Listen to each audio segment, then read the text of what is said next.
नमस्कार द्राक्षबाजार बंधूंनो.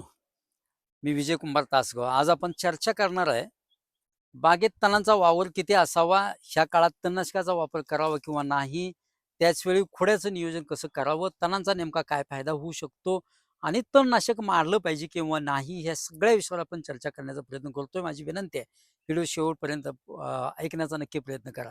आपल्या सगळ्यांचं स्वागत करतो. आपला जो कमीत कमी खर्चात दर्जेदार उत्पादनासाठी जो संवाद आहे, त्या संवादात आपल्या सगळ्यांचं पहिल्यांदा स्वागत करतो. बागायतदार बंधूंनो, महिना चालू आहे, जुलै संपत आला.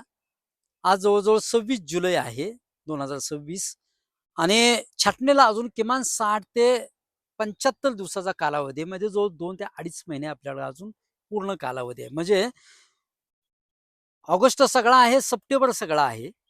कमीत कमी 45 दिवस जरी आपल्याला छाटणीचा कालावधी राहिलेला असेल, म्हणजे सप्टेंबरच्या 2ऱ्या-3ऱ्या आठवड्यात जरी आपल्याला बागांची छाटणी घ्यायची असेल, तरी सुद्धा आपण तणांचा वावर अत्यंत चांगल्या पद्धतीनं वाढवून घ्यायला पाहिजे.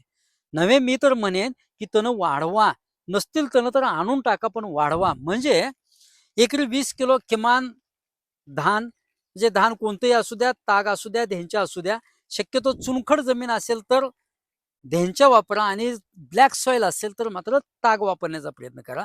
त्यात प्रत्येकी एक 4 ते 5 किलो डाळी टाकण्याचा प्रयत्न करा. म्हणजे हुलगा असेल, द्विदल धान्य, हुलगा असेल, भुईमूग असेल, तूर असेल, चवाळा असेल, मटकी असेल, उडीद असेल, सोयाबीन असेल, काहीही असू द्या आणि प्रति एकर 1 किलो बाजरी किंवा हायब्रिड ज्वारी जरी 1 किलो टाकली, असं एकूण 40 किलो केलं, म्हणजे ताक किंवा त्यांचे आपण 20-20 किलो घेतो आणि बाकीचंही घेतो आणि ते जर आत्ता या बागेत जर विस्कटून घेतलं, तर त्याचं खूप चांगल्या पद्धतीनं वाढतं आणि हे वाढल्यामुळं तणनाशकांचे तर पैसे वाढतीलच.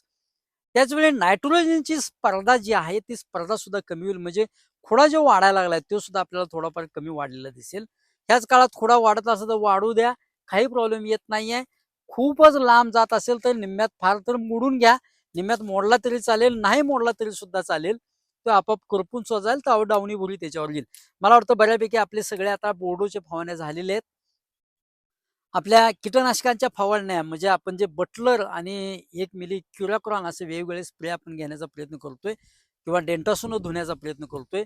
अशा फवारण्या सुद्धा धुवून सुद्धा झाला असेल असा माझा एक अंदाज आहे. समजा झालं नसेल तर बटलर एकरी 1 किलो, ट्रायको 5 ml आणि सुडो 5 ml 1 किंवा 2 स्प्रे घेऊन टाका. बऱ्यापैकी जैविक कीड नियंत्रण आपल्याला चांगलं मिळून जाईल. त्याचवेळी ह्या तण वाढवण्यामुळं ह्याच्यात ज्या जैविक किडी असतात, त्या जैविक किडी खूप मित्र किडी चांगल्या वाढतात.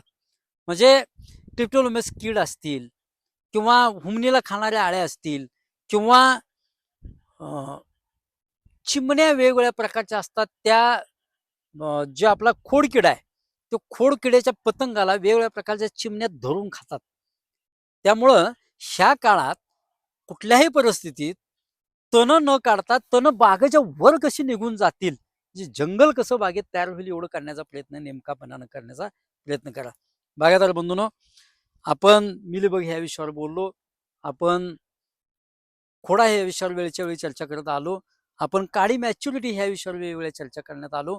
बागायतदार बंधूंनो, पुढं जाऊन गळ आणि सॉरी गुळीघड होऊ नये म्हणून काय करावं ह्या विषयावर आपण पुढच्या व्हिडिओमध्ये नक्की बोलण्याचा प्रयत्न करूया. पण कुठल्याही परिस्थितीत बागेत तणनाशकाचा वापर 100% टाळा. पैसा तरी जातो, बाग स्वच्छ आता ठेवण्यात अजिबात आवश्यकता नाहीये. उलट एकात्मिक कीड व्यवस्थापन सुद्धा आपल्याला चांगल्या पद्धतीने करता येतं यासाठी. बागायतदार बंधूंनो, संवाद कसा वाटला नक्की कमेंट बॉक्समध्ये सांगण्याचा प्रयत्न करा. माझी विनंती आहे. आपण बऱ्यापैकी पिकावर चर्चा किंवा संवाद साधण्याचा प्रयत्न करतोय. चॅनल नेमकेपणाने जास्तीत जास्त शेअर करा, सबस्क्राईब करा आणि जास्तीत जास्त बागायतदारांपर्यंत शेअर करण्याचा प्रयत्न करा. धन्यवाद.